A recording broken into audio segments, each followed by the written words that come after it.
በጣም ነው የሚፈዘው እና በጣም ይጨናነቃል። ለአብርሃም ተጠያቂዎችስ በሱ በኩል ያሉ ሰዎች ናቸው። ሰላም ጤና ይስጥልን። ለቻናላችን አዲስ ከሆናችሁ ሰብስክራይብ አድርጉ። ቤተሰብ የሆናችሁ ቪዲዮአችን ላይክ በማድረግና ሀሳብ አስተያየታችሁን አስቀምጡልን። በአዲስ ቪዲዮ ዛሬ ብቅ ብለናል። በመቀጠል የአብርሃም የጤንነት ጉዳይ በሱ በኩል ያሉ ሰዎች ሌላ ጸብ በየጊዜው እያነሱም እየተባባሰም እየመጣ ነው። እስካሁን ድረስ መፍትሄም የለም። አብርሃም በጭንቀት ራሱን ስቶ መውደቁን ተከትሎ ሁላችንንም አስደንግጦናል።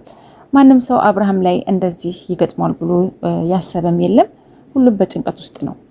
ለአብርሃም እንደዚህ መሆን ተጠያቂዎቹስ እነማን ናቸው?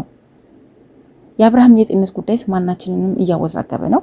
አብርሃም ጤነኛ ነው ወይስ አይደለም የሚለውም ሀሳቦች እየተነሱ ይገኛሉ።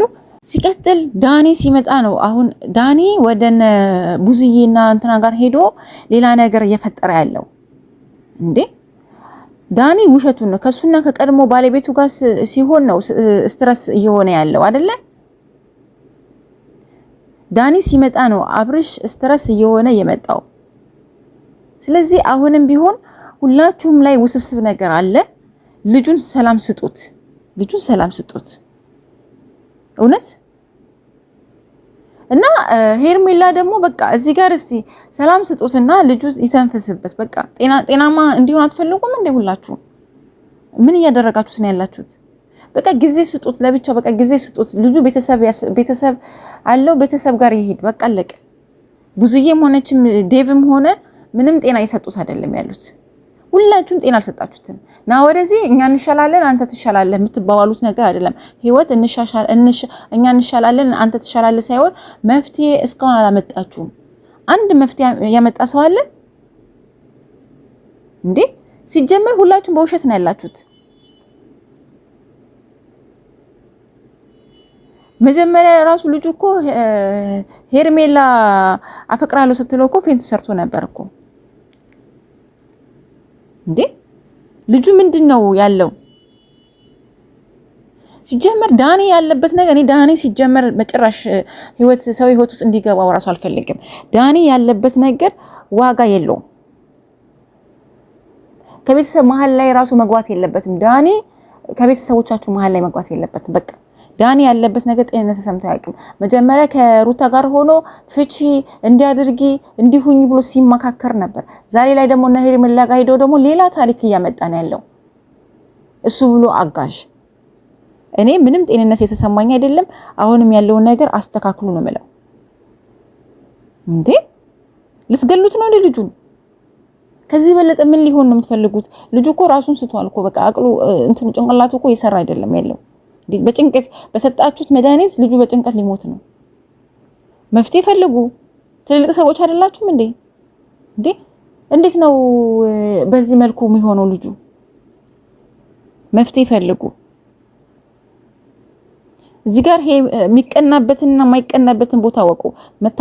መታመሙ ሳያንሰው ያስጨነቃችሁት የዳኒ ማጨብጨብ ይሄ ልክ አይደለም። ዋጋ ያስከፈላችሁ ነው። ልጁን ካጣችሁት በኋላ ግን ሁላችሁም ምን እንደሚፈጠርባችሁ ማወቅ አለባችሁ። ልጁ ከዚህ በኋላ በህይወት እንኳን ባይኖር ምን እንደሚፈጠርባችሁ ማወቅ አለባችሁ። ምክንያቱም እያደረጋችሁት ያላችሁት ጭንቀት በጣም ከባድ ነው እንዴ። ያሳብዳል እኮ። ምን ጉድ ናችሁ?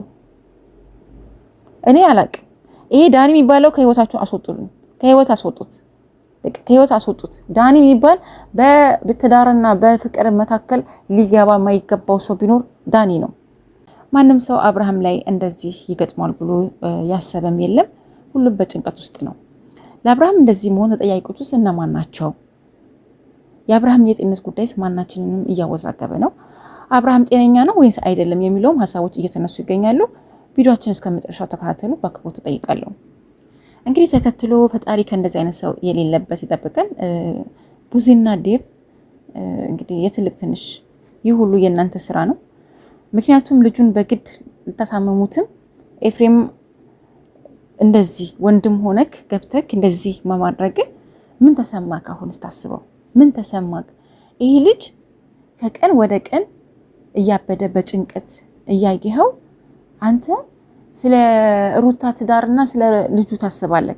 መጀመሪያ እኮ አባት ለመሆን ራሱ ጤንነት ያስፈልጓል። ልጁ አብርሽ ጤነኛ መሆን አለበት እኮ ለአባትና ለሚስት ለመሆን ጤነኛ መሆን አለበት። ገባ?